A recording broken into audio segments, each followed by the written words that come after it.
Hey everybody, Michelle is here on this Thursday.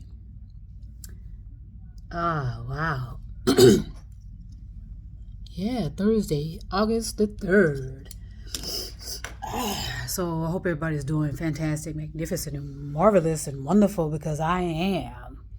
I got some sinuses going on, but I'm good. Everything's fantastic. And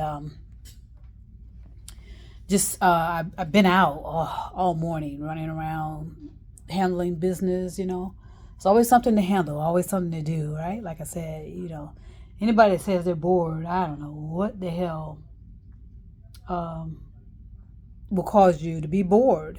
There's so much to do. I mean, you may not want to do certain things. All right, go ahead and say that. Kids, I'm bored. I'm bored. Just say, I don't want to do certain things. I want to do this or that or the other. Give your parents a choice, right? Anyway, so I'm relaxing. I'm getting ready to, get on the computer in a minute and do some, because I haven't been able to do very much as far as, pay attention to what's going on in the world because, I'm getting myself ready so that I can, get on my way, and handling my business. So, let me see if I can get relaxed because I'm a little, I just finished eating too. So I feel like I might take a nap. I don't want to, but I feel a nap coming on. And I don't have no problems taking a nap. I really don't. But anyway, I want to talk about something, a word that I heard someone mention this is a while back. And it's and I put out several videos on this. Your words really really matter. Okay, they matter to people, especially people that are in their people that are auditory, and most importantly, people that are in their feelings. You have to be really careful with your words. And I told you sometimes words are it's just so impossible to express, words to people and to express your feelings and emotions and without being misunderstood, without being everything taken out of content, because it's crazy in the social media galaxy or the social media universe when it comes to understanding. There are so many misunderstandings, and in my opinion, it was designed that way, right? It was designed to, in my opinion, to be so chaotic in an engaging way. They have this back and forth. People. There's a lot of research, more or less, done when it's about bottom line. And what do I mean by that? If someone really, really wants to capitalize off of greed or monetary values and stuff, they'll invest a whole lot of time in that. But anything else, oh no, I don't have time. I don't have time. But if they sense that it can generate income, how about that? If they sense it can generate income, and and explode people's pockets, while other people are starving and barely can make ends meet, a lot of people, which is a group of people doing this, but they're kind of small when you look at the big picture. We have almost 10 billion people on this planet, and it's always these nefarious types that are kind of in a group themselves. They group themselves together because of the might of their thoughts and the energy of their thoughts. So they come together, and naturally. That's what usually happens. They come together naturally, and it's always about lining their pockets with more and more and more and more materialistic type of things. And I told you, at the end of the day, love is what is most ultimately sought after. And a lot of people just were not developed in their, they weren't developed usually in their adolescent or when they were young children to understand that life is more than just materialism or the materialistic aspects of it. But, that's how we've allowed that kind of stuff to filter into the psyche, into the consciousness. And, it's going to take some time to unravel that and make it right. It's going to take a whole lot of time. And I told you it is about time. Okay, a lot of people have lost time and windows of opportunity, and there's not a thing anyone can do about it. Um, I also said that, like I said, words can cut like a knife. Words can cut like a knife, and usually, um, when it goes both ways. When you have dealt with a narcissistic, psychopath, sociopath, degenerate, or someone of that caliber, that you're going to have some remnants of it when you finally and thankfully get out of it. You're going to have remnants of some of that behavior if you don't catch yourself, especially with your words. Okay, that because usually what happens is these narcissistic sociopaths, you know, that degenerate type of personality, they're usually in their feelings and emotions. They're really in their feelings and emotions, and they may have experienced something when they were younger, or something happened to them in their development, in their adolescent development, or lack thereof. And so they just picked up these certain type of characteristics, behavior and actions and this and that and the other. And they know how to morph themselves into being exactly what you tell them that you look for. And they pay attention very well about how people are expressing themselves, so that they can go in there and gaslight the hell out of you and set your ass on fire, with that gaslighting. But there was a word someone had mentioned way back. And let me just tell you how I am about things. I do everything I can to be understanding with people. Okay? I do everything I can to validate what someone sees, what someone hears, and how someone feels. No matter what anyone says to you, to be validated is extremely important. So, for example, if you're talking to someone and you're trying, doing everything you can to be understood, and then a lot of people will say, "Well, that's stupid," or why are you acting so stupid? And and we love to say that word to people. We love to call people stupid, and we all know, we ought to know that it's not necessarily. Well, it all depends on the intentions. Intentions mean everything, regardless of what anyone tells you as well with that. A lot of people say, "Oh no, the intentions do not matter." Okay, that to me, that's manipulation, and that's some form of gaslighting, in my opinion. Gaslighting has many layers, where you are attempting to morph and deceive and manipulate someone's reality. How the hell are you gonna know someone's reality if you're not inside their bodies or inside their mind? You don't know someone's reality. So that's why I say you have to be really gentle and kind with people, and recognize how they express themselves, and do everything you can to mirror what they say to you. In other words, if someone says, "I feel scared," that means they're in their feelings, and you can say gently, "Well, tell me how I can help you to feel better," or something to that effect, or tell me what I can do so I can understand you and hear you better. Tell me what I can do to understand and be able to listen more effectively to what you're attempting to tell me, or something to that effect. Or show me what you want me to do. Show me how you want this done. And that's where I am. I never forget this sociopath, psychopath. This person really, really, really put it on me. And what do I mean by that? They put on that extreme invalidation of my reality. And this person always called me stupid. Always called me stupid, and always was projecting that my reality was there was a problem with my reality. And it wasn't necessarily that I accepted that, but I knew that I was in a dangerous situation prior to this anyway. I told you about when I was in Atlanta, and that I had this roommate, and it turns out this roommate was poisoning me and attempting to murder me. That's just as clear as effective as I can say it. Otherwise, why would someone be poisoning me if their intention was not to cause harm, right? And so this person, I remember this person used to say, call me stupid all the time and this and that and the other. And this person, like I said, this person did not have a job, did not work. I was working my ass off. Okay. And on top of that, I was tired and drained. I was doing all the, I was working, paying for all the bills. This person did not work, because they kept promising they're going to get a job. Okay. And I was as patient as possible, as patient as necessary, because, um, we all run into issues in our lives where all we need is someone to give us a chance, right?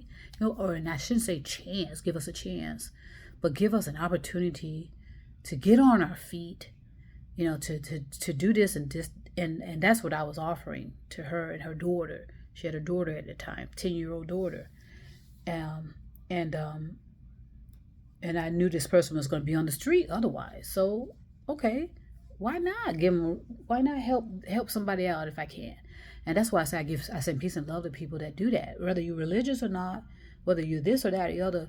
If you would be doing everything in your power to be righteous and loving and kind to people, wow, that is something to be commended. And I, like I said, I salute you, and but but yeah, but I'll talk more about that Atlantic experience later. I'm gonna do everything in my power though to see, because I just feel like there's more. I feel like there are more victims out there as a result of this person and their group, because it's a group effort. I sense that, and I receive it, that there are victims of these people, and nobody probably have put two and two together because everybody's so busy, everybody's so overwhelmed, we're all overpopulated, we're stepping on each other's toes, we're so busy, our energy is flowing all over the place, and one dead body, okay, out of, like I said, I can say this, because this is more logical, that there are more unidentified people that were in these morgues and buried in mass graves, for all we know, in every city, right? Every city. And so somebody may have been cognitive enough to preserve that evidence to prove that, but otherwise, there's no proof of it at all. When people are, because you could, like I said, some people, some people have a price. Though it doesn't matter what field they're in, whether they work for the morgue, and work in the department, work in certain fields, these third party entities usually, the ones that come in and assist, whether they're assisting law enforcement, whether they're assisting this or that or the other. Law enforcement relies a lot on third party. That's why they always are infiltrated as well and compromised, because they rely so much on third party. And because sometimes these officers get overwhelmed, which I understand that. Like I told you, the officers are police officers per se, are not the issue per se, because they have higher levels of the pyramid that they have to, what do they call it, report to. So it's not like they are their own boss per se, even though they think they are. I don't know why would they ever think that, because they are controlled and brainwashed and managed and handled and indoctrinated by some others in pyramids. Okay, usually what? In city government, state government, county government, federal government, whatever. Okay, in other words, they have to answer to someone else, even though they think they, come on now. That's delusion to think otherwise. So again, your words can cut like a knife. And let me just say something real, and then like I said, I'll say more. I have so much to say, but I want to say this so that I'll remember once I go back through these videos what are topics of interest. I mean, I know. I mean, there's so many layers. Oh man, so many layers of things. But your words, like I said, we love to call people stupid and ignorant. We love to be, and the word was condescending. That's the word, condescending, which means, I think I looked it up. I think it's something about being arrogant and superior in your attitude. Condescending. and someone said that condescending, which means displaying a patronizing, superior attitude, exhibiting an attitude of superior, patronizing, assuming. And see, that's the key right there. And this usually comes from these intellectual talking heads who are usually condescending because they have this assuming tone of superiority. It's in their tone. You understand me? And so I noticed that happens a lot with intellectual talking heads. I know that.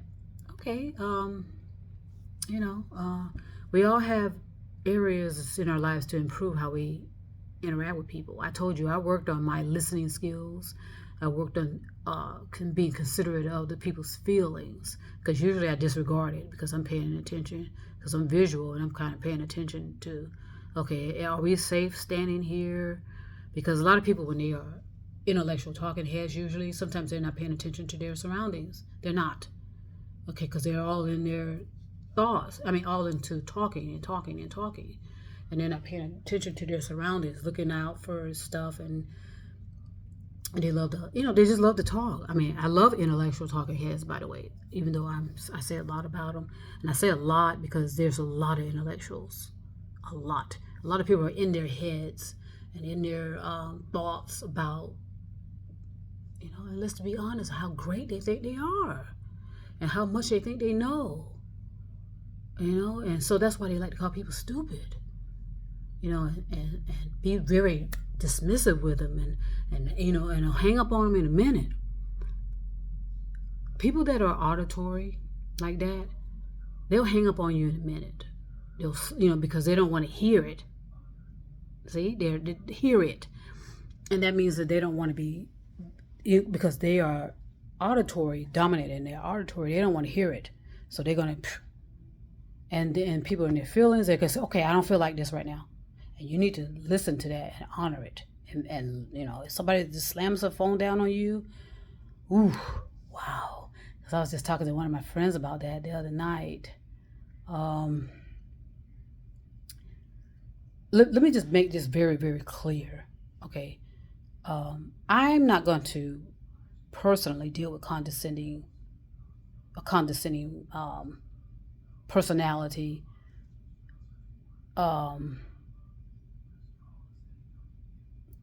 Let's just put it that way. That kind of personality is limited with me. In other words, because I don't understand the reasoning for it. And usually when someone's condescending, in my opinion, they usually, in my opinion, they probably dealt with a sociopath, psychopath, or a narcissistic. So that's the remnants of it. That's the effects of it. That's the results of wanting to overcompensate and say, wait a minute, because chances are something about their personality, their reality was invalidated. Okay, and so they feel like they need to overcompensate. Look, I know what I'm doing. In other words, prove their worth. And in most cases, they don't have to do that. Prove that they deserve to be where they are, whether it is in a particular job, in a particular position, and they feel like they always have to justify their position in life. And because chances are they were questioned, like black females, intellectual black females. I know for a fact we are constantly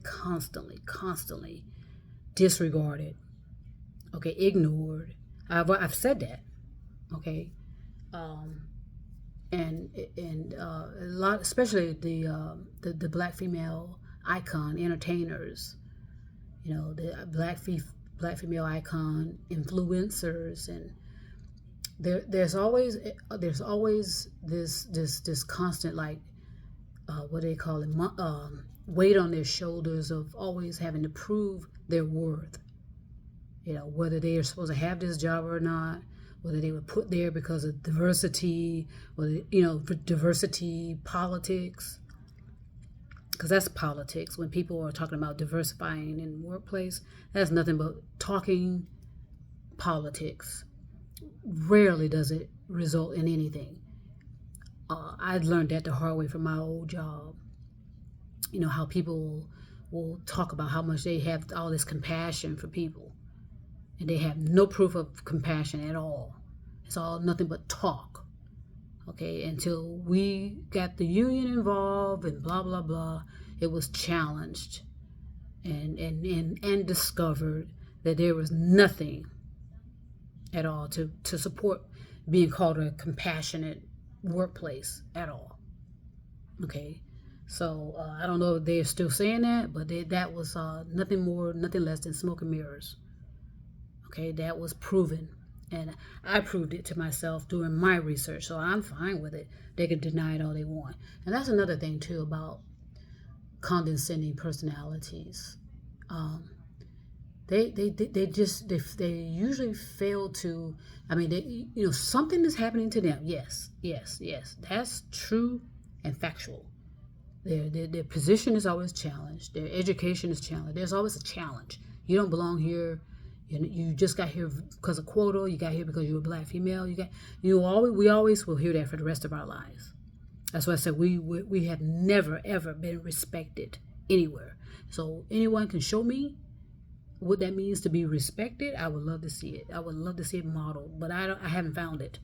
Well, and also keep in mind I've been retired for over a year, so I haven't been out there by choice to know what's going on in the workplace, because I can care less per se, but I do plan to help. But I don't need to be into office politics and business politics, because that's all it is, smoke and mirrors. Anyway, usually when someone that has a condescending personality, they have been wounded and they have been battled constantly about their worth. And so it's almost a defensiveness that they've developed in their attitude. Or not, I won't say attitude, developed in their personality to always be ready to punch, ready to put the punch out there, and challenge people that are coming after them. And for some reason you don't really, and there are some, like I told one, you don't, if everyone knew I don't even know half of what this, maybe even a quarter of what this person's done, but what I've seen over the years, there is no need to ever have to justify anything. Even if you make mistakes, so what? Okay, who doesn't make mistakes? Who doesn't lose it all? Who doesn't make mistakes in the people that they have around them? Who doesn't make the mistakes of who the people they get involved with in a relationship or get married to?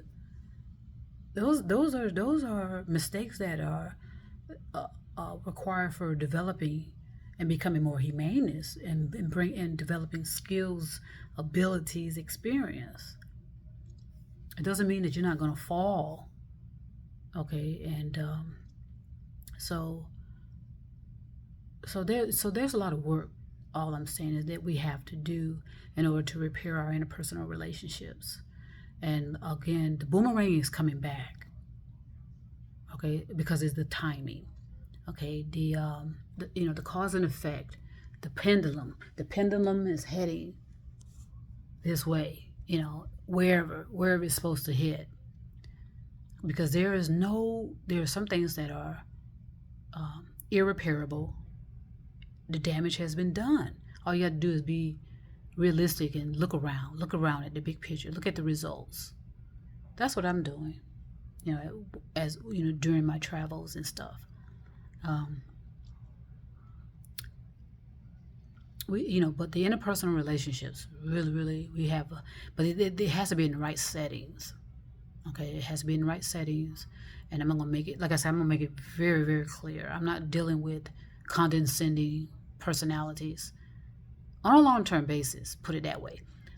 I am wonderful at giving people the benefit of the doubt, and helping people to get through and resolve things based on my experience. So whoever operates in that fashion, calling people stupid and hanging up on people and always, like I said, ready to punch. I'm gonna do everything I can to help soften that and relax that and get that. Well, I'm talking about people that I'm dealing with. Everybody else has to make the choice how they're gonna be dealing with that, any type of personality. But I'm talking about me specifically, and especially in my personal life. Now in a business setting, okay, I expect condescending personalities when you're dealing in business, because that's a battlefield usually.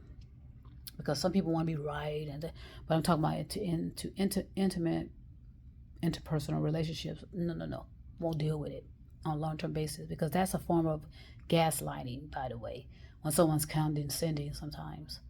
And so some chances are, if you dealt with that kind of personality, narcissistic personality, you're going to pick up remnants of that relationship, especially if it was a long term. In other words, you're going to pick up residue of that. You're going to be, and you're going to be, and I put a video out about that, about X factors as well. When you're dealing with people and their X factors, I'm not dealing with no one's X factors. I'm making that very clear. I don't want to be no one's rebound. I don't want to be anyone's, third party. We need to get rid of third parties anyway, that are kind of like just standing there as a shield. Chances are they don't need to be there. You need to start facing your stuff head on instead of having third parties always intervening. That's how it is with beliefs, faith. They're third parties, and you have to question and challenge, do they need to be there? Why do I need this third party? Face it. Face stuff head on. So, condescending. There's a lot of other type of characteristic or personalities or whatever. And they, like I said, over time, they can all become useless. It's the behavior and actions. And like I said, your words can cut like a knife. If you're not aware, if you're not in some kind of fantasy, illusion, delusion, and not know that your words do hurt people. Now, if that was not your intentions, you got to work on it. But I know a lot of people are just snapping at times and going off on people, and sometimes it's comical to watch. But when you're on the receiving end of it, oh no. A lot of people, because like I said, I'm awkward, I'm weird, I'm a nerd, I'm this and that and the other. And I'm a visual processor. That's how I express myself. So so that's probably why I'll look at you like, what? You're not making sense to me. Help it to make sense to me. Help me understand what you are attempting to show me. See that word? Show me. Okay. But words do cut and hurt. Because like I said, who wants to be called stupid? All right. That's extremely hurtful and extremely negative. And when you're making it personal. Now, if you're saying something about their behavior, but you need to be specific about, okay, what was stupid about that person's behavior, and be able to voice it, write it, sing it, dance it, whatever, however you want to express it. So yeah, I just want to bring that up right now. I'm probably gonna take a nap, because I've been up pretty early, and and relax a little bit, and then I'll get up and want to do some paperwork, do some reading, blah blah blah, and planning, and blah blah blah. Life goes on, and I'm enjoying the moment. But like I said, in most cases, I'm not gonna remember the journey. Thankfully, the journey can be a struggle, and it can be tedious, it can be exhausting, it can be all that. But you have to still move forward. So I want to go ahead and send peace and love to everyone over the stars, over the moon, in the mountains, and share it, please. And trust me, I'll be back.